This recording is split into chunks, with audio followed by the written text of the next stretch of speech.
welcome back to One-on-One with Mr. U. Of course, I'm your host, Mr. U. In studio with us, executive coach, TV show host, author, this man does everything, sales trainer, international speaker. Scott Schilling is in the house. Scott, how are you, brother? Good to see you, man. I am excited to be here. Let's get it on. Let's do it, brother. I love that. I love the attitude. Let's keep it going. All right, so always ask our guests to come in and share about their upbringing and their childhood, kind of what got you from there to where you are now, man. Share as much or as little as you want to. Go for it. Well, I grew up in Milwaukee, Wisconsin, so officially I'm a cheesehead. So you don't hold that against me. For you. Yeah, don't hold that against me. No, I was blessed. I grew up playing 5 sports, and I think that taught me a whole bunch of things. Obviously, I had a bunch of coaches, and we learned a whole bunch of fundamentals. Everything was about fundamentals.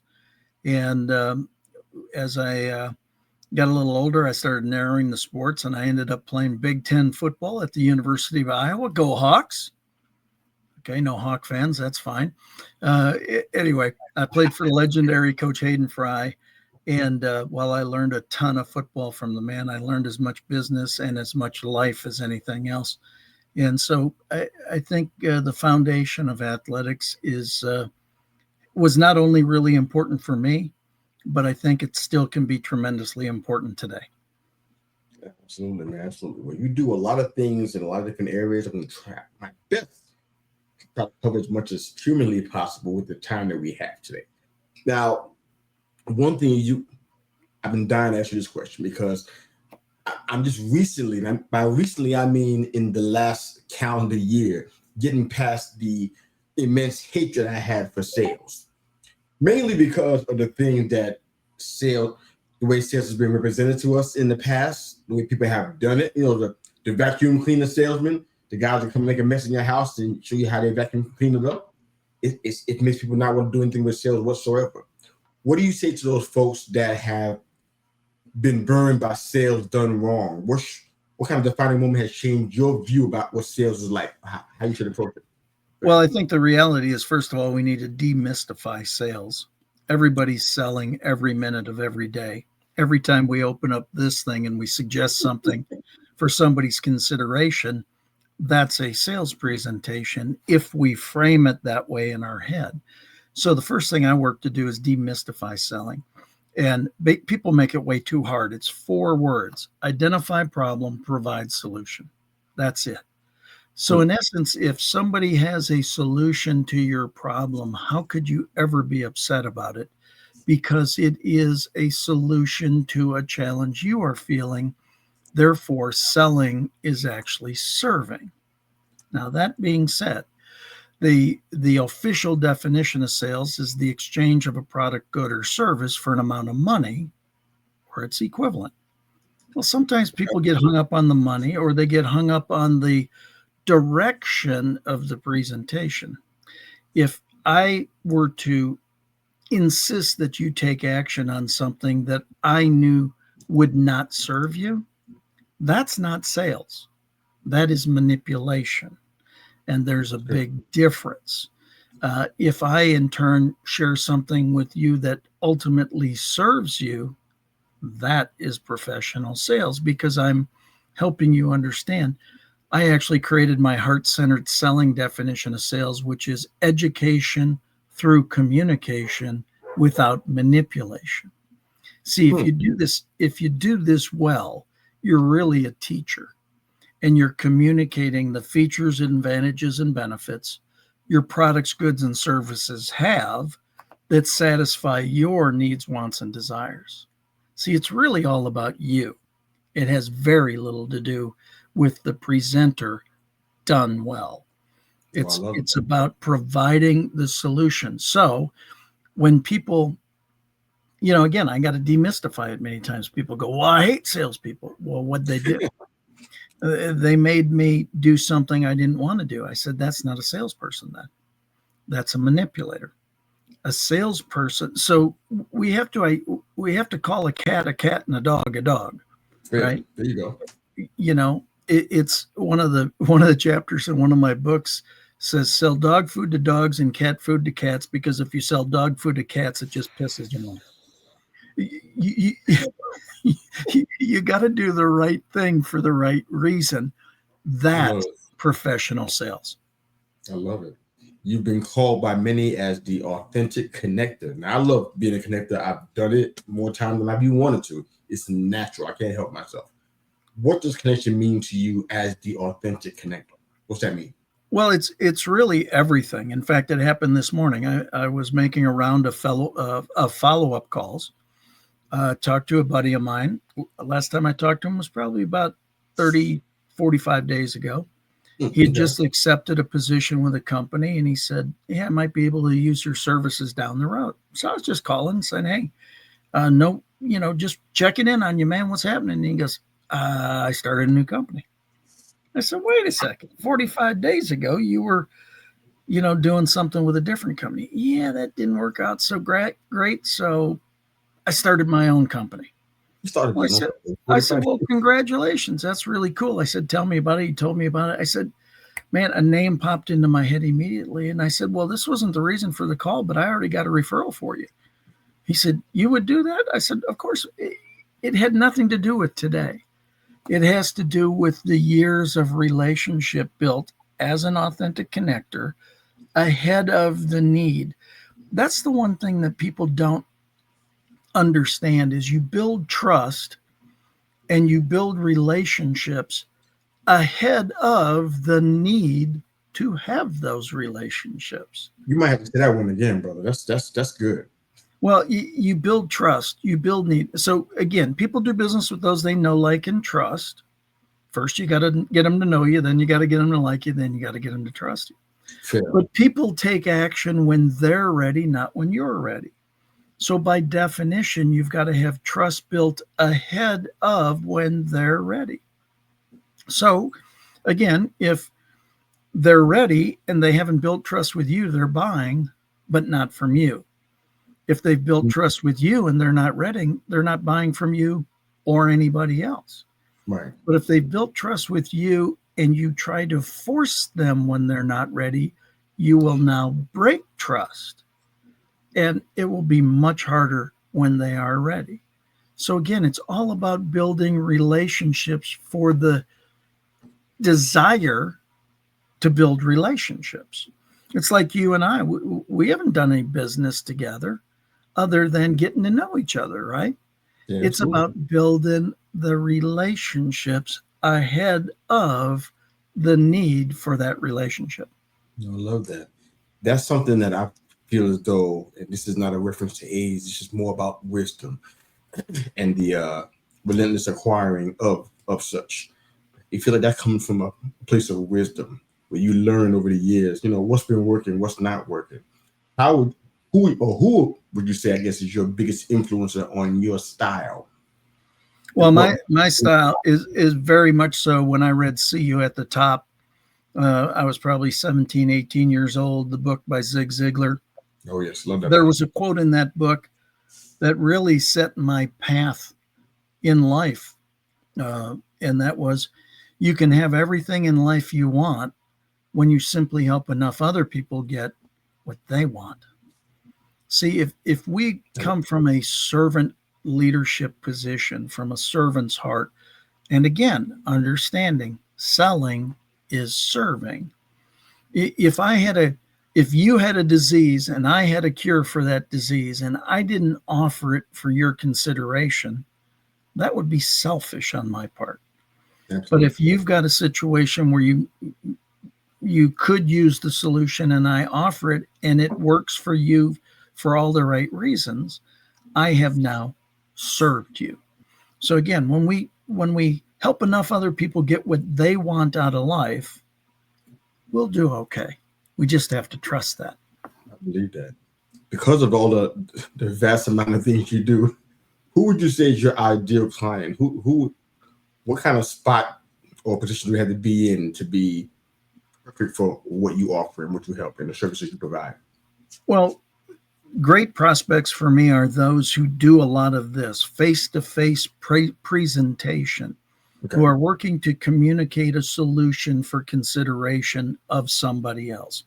That could be an insurance agent, a mortgage broker, a real estate agent, financial planner. It could be sales teams that are wanting to put an entire culture into place.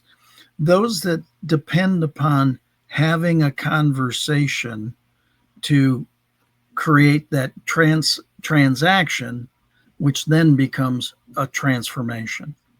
So it's the people where we're having this conversation. Sometimes it's an individual, sometimes it's an entire company. It makes a lot of sense. Okay. And you definitely shared very eloquently about what sales is and what it's not. What would you say is the number one sales mistake that you've seen people make, regardless of the industry that they're in? Number one sales mistake you've seen. This this Uh-oh. thing this thing right here. What They, happened? they tend to open it for the wrong reason. Okay. They tend to show up and throw up as Oh, opposed to finding out. Uh, if I were to say to you, Mister, what's your greatest challenge in your relationship with your spouse? What's your greatest challenge in the relationship with your kids? In other words, if I find out about you first, and I truly understand how I can be of service to you, that's what a professional does. I'll give you an example. I was training a group of about 250, and at the end we did some questions and answers. A woman stood up and said, Scott, when we get to the time of me asking the order, I use our scripts, and I have memorized every word they told me to say, and I do it with all the inflection, and I make the words dance, and I do everything I'm supposed to do. And then I ask people to buy, and they don't buy. Do you have mm. any suggestions? And I said, yeah, stop trying to close people that were never open in the first place. Oh boy.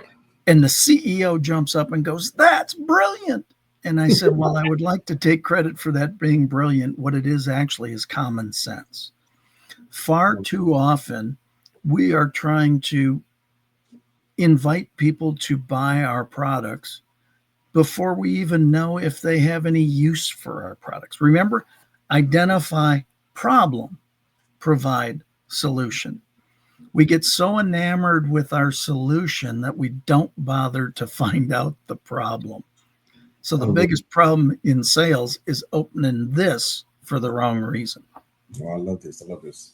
All right. So you do a lot of international speaking. What would you say, challenge wise, biggest personal or cultural challenge that you experience and how you overcome it? Well, I was speaking in Singapore, audience of about 6,000. Ooh. And before they introduced me, I kind of peeked from the curtain, and I saw 6,000 people there. And I went, man, I feel like I'm going to need some extra strength for this group.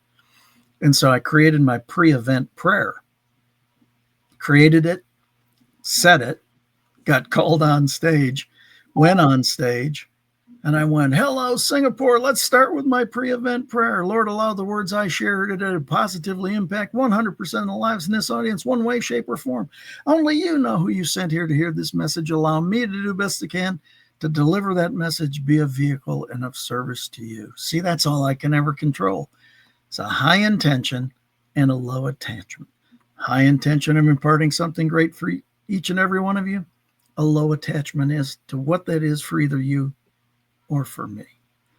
And then I went on. Well, what I didn't realize, I was in a 10% Christian country. And I just gave a pre-event Christian prayer to the audience. Well, when I finished, there were 4 Muslim women waiting at the stairs. Oh boy. They said, Mr. Scott, can we get our picture made with you? And I said, certainly. I said, hear my heart. I don't purport to understand everything in your culture, but I didn't think you did a lot of that. And they said, we don't.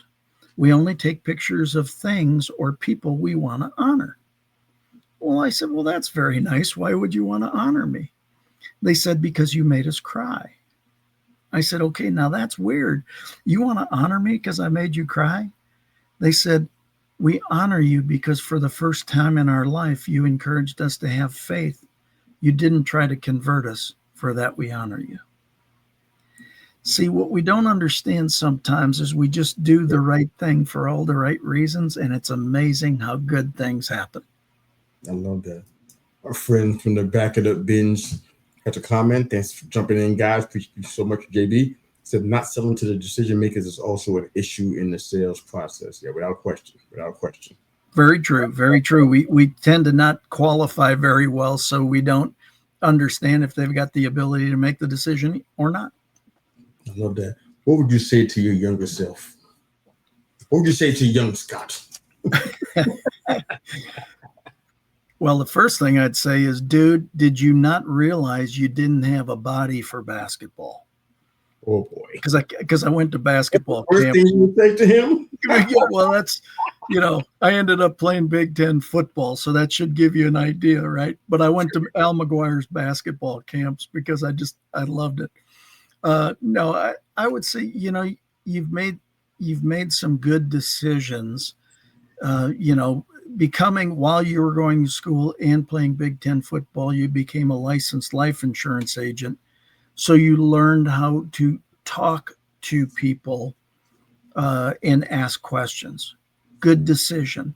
Make more decisions like that, things that invest in your future, and just continue to learn, because life is moving fast and going to keep on changing. That's fair. What would you say? I know you're doing sales, and you already shared how sales is something that impacts all of us, and we're all in this, if we want to be or not. How do you personally handle rejection today? I think it's assumed that over time, we get past it, but I'm not sure if that's accurate. I feel like we still have to do some maintenance on us. We still have to deal with it. Yeah. Does that make sense? I hear your question completely. Now I'm going to shock you with the answer. Okay. I can assure you this will shock you.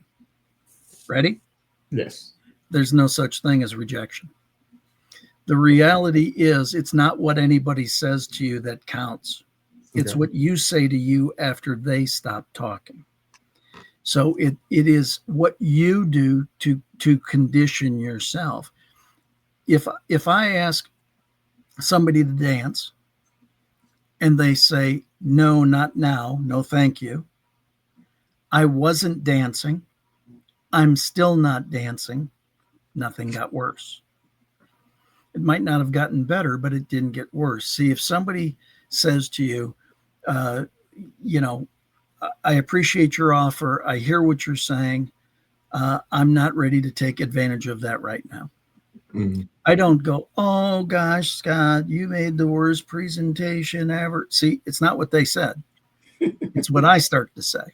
Yeah. If they say, Scott, now's not the time, it's not the way. If I say, you know what would be a better time for us to circle back around? How can I be of service? What piece of information might you be missing that will help you make a decision in the future? See, a big part of it then becomes that I didn't take it as anything other than they're not ready right now. Now I'm going to go through some objection handling and I'm going to re-offer it. But if they convince me that, in fact, now is not the time, I will release with dignity. What does that mean? That means I'll do everything in the right way to ask you to buy. And once you have convinced me that, in fact, now's not the time, I will release you with dignity. In other words, I'll say, I got it. I hear what you're saying. I would love to stay in touch. Can we reconnect, say, in 30 days? See, that releases them without feeling bad about saying no to me, and it saves it, as opposed to, and there are people who are trained to, what? You don't wear the pants in your family? You can't make a decision? What's your problem? That's going to go nowhere. That's going nowhere really fast, and the reality is, today's activity does not determine today's volume. Today's volume was determined by what happened 30, 60, 90 days ago. That's so good, man. Today's activity determines what happens 30, 60, 90 days from now. If they didn't buy today, it's because after they've convinced me, they're not ready today. But it doesn't mean they won't buy. It just means they won't buy today. And so I want to nurture and I want to love on them and I want to get them every piece of information they need to make a quality decision as soon as possible. Not today, tomorrow. Not tomorrow, next week. Not next week, next month. Not next month, next year. Not next year. I don't care if it's 10 years from now. It's still a deal. See, people get caught up in, it didn't happen now, it'll never happen. That's not true. I have more business. I'll get a call from a guy I haven't talked to in 7 years, go, hey, are you still doing this? Can you hook me up? Absolutely, for you, brother, we're doing it. And I'll hook them up. And then people will go, well, how'd that happen? Because I released with dignity. I nurtured the relationship over time as the authentic connector, and I kept it alive even though the time frame expanded. I love it. I love it. One final sales question. I want to get into some other things about Sure. what you're doing. What do you envision is the future of sales based on, I guess, the influence of AI and automation? Where do you think sales is going? I think the greatest way that anybody can AI proof themselves is to become more human. The reality is AI will never have empathy. It will never have compassion. Those are critical components in a selling process. We have to be able to, again, qualify, ask questions, but then we have to empathize with their situation. We have to be compassionate to their situation. We need to apply the attributes of our offerings to their situation. That is done by human beings. There's certain things, it happens today. You don't think twice about it. You just go to the internet and you buy it. That doesn't take a human. But the things that typically take human interaction will continue to need human interaction. Absolutely. And it will become even more important for you to become trained up in sales presentation with quality. I believe that. I believe that. Outside of the story you shared a little bit ago, I think you mentioned Singapore. I heard that correctly. What's the most impactful opportunity you had on stage that you shared, and why? I had a crowd of 611 in the audience. I was presenting a $4,000 product, and they were on fire, and I was on fire. And by the time we were done, it was $684,000 later in less than an hour. So it was a pretty good day. Sounds like it was a fantastic day. I mean, it's one of those, again, where when you match your offer to the needs, wants, and desires of somebody else, when those are truly matched for all the right reasons, that's nirvana. That's when it gets as good as it can get. I love it. We've got a handful of questions left. I'm going to have you speak to the people and then let them know where they can find your work and everything. But as far as the big takeaway, regardless of the audience, what's the takeaway you want them to have every single time? Treat people with honor, respect, and dignity. We don't all have to agree, nor will we ever all agree on the same things at the same time. That being said, we should respect each other for our having our opinions and work to understand to the very best way we can. And if we can't understand it, at least appreciate the other person's position. That's respect. Honor is how we lift each other up. We should honor each other. Spoiler alert, life is tough. There's a bunch of junk going on. Everybody could use a little encouragement here or there, even if it's just a smile. And then if we both respect each other and honor each other, and we do that well, we'll both experience dignity. And that's the lifting of all. I believe that we can quite frankly, return respect, honor, and dignity to the planet and have a much more fulfilled life for all of us. I believe that. That's why I do some of these shows. Yep, That's the reason you're why. doing it. That's exactly why we do this. You get the chance to share hope and inspiration with a lot of people. I mean, I've known that from knowing you, and I can even hear that what you shared today. Where's one area you can keep it confident if you need to, but where you delivered what you felt was the most hope and encouragement you able to give somebody and see a positive result to come from it? Can you share that? You know, I've been blessed that there have been multiple occasions where a message has landed and really done something. But I actually, I've been blessed to live through a near death experience myself. And I was actually sharing a little bit of my circumstance with somebody who had also been through uh, not a great health situation. Let's put it that way. Okay. And um, we had such a great conversation. And I come through my health crisis and my near death experience with no deficiencies. By the grace of God, I take no credit for it. God gets all the glory. It's His grace, mercy, and favor. Yeah. The person that I was sharing with, unfortunately, was not as fortunate and came through with some deficiencies. But they have made every ability that they've had into such an amazing inspiration that while I thought that maybe I could add some encouragement, they actually encouraged me to I love come it. back and just make sure that you share the stories and really lift people up. I mean, I appreciate you so much and I applaud you for what you're doing with this show. You've got a desire to positively add to people's lives. How can you not encourage that and be inspired by it? So, congratulations yourself. Oh, thank you, sir. I wanted to drop a quick question. It was unplanned a little bit, but regarding your experience, I'd love for you to share a little bit about that. But what I'd love for you to do, if you can do it, along with sharing that, is kind of extract what's changed. What are you doing differently now?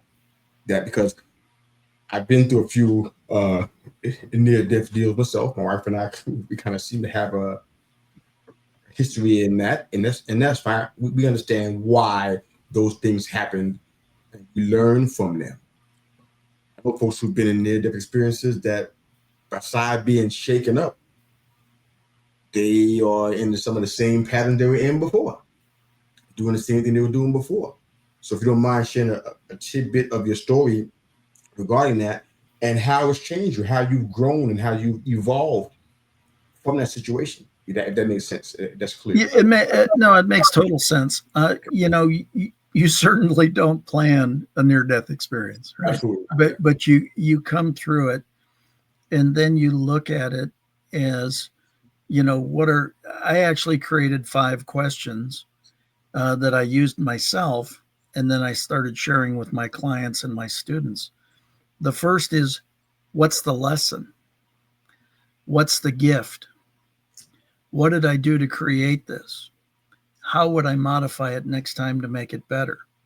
How is this going to serve me the rest of my life? See, what I realized going through a near death experience is it wasn't done to me, it was done for me. And so I started taking those questions. First of all, I created those questions so I could be of service to myself, but also to others. And then you start answering those questions. What's the lesson? What did you learn from all this? What's the gift? Well, the gift is I'm alive. you know, what did I do to create it? Well, I might have been in a hurry to do certain things. How would I modify it next time? Don't be in a hurry. Love on people, realize how's it going to serve me the rest of my life? I'm very open about my near death experience and sharing what I've experienced because I want people to learn from it, right? Yeah.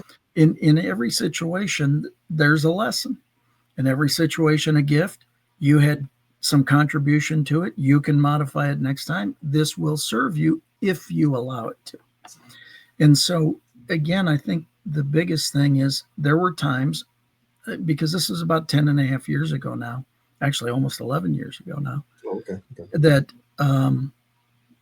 afterwards I was like, God, I take no credit for being here. What do you got for me? So I think the first thing that I kind of did is I went seeking and searching. Hmm. You know, you saved me, you get the credit. Where do you want me?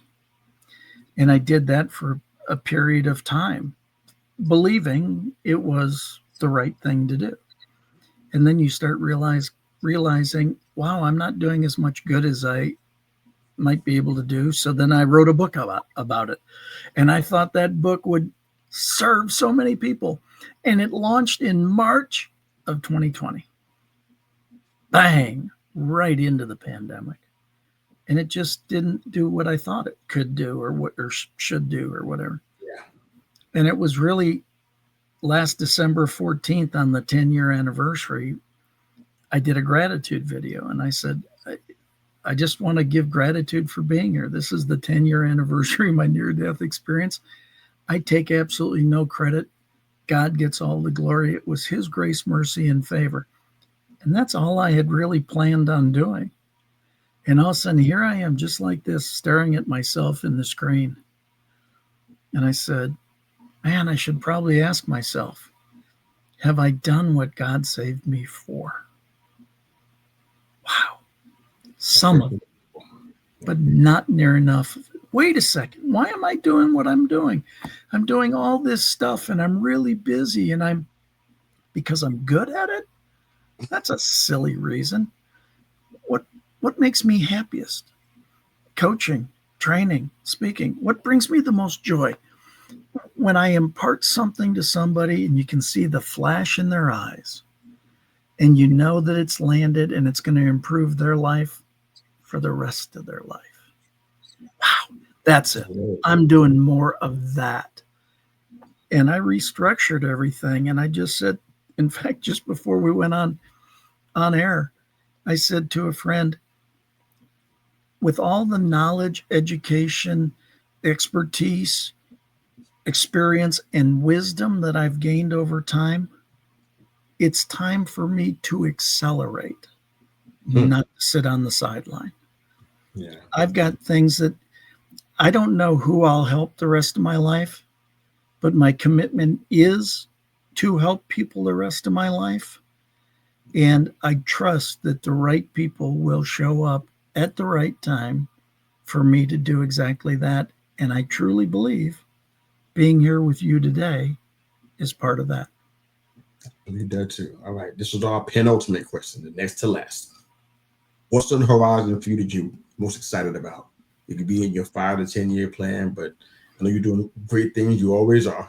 You're obviously a deep thinker and you care about kingdom. And you're doing some things, but what's on the horizon for you that you're most excited about, Scott?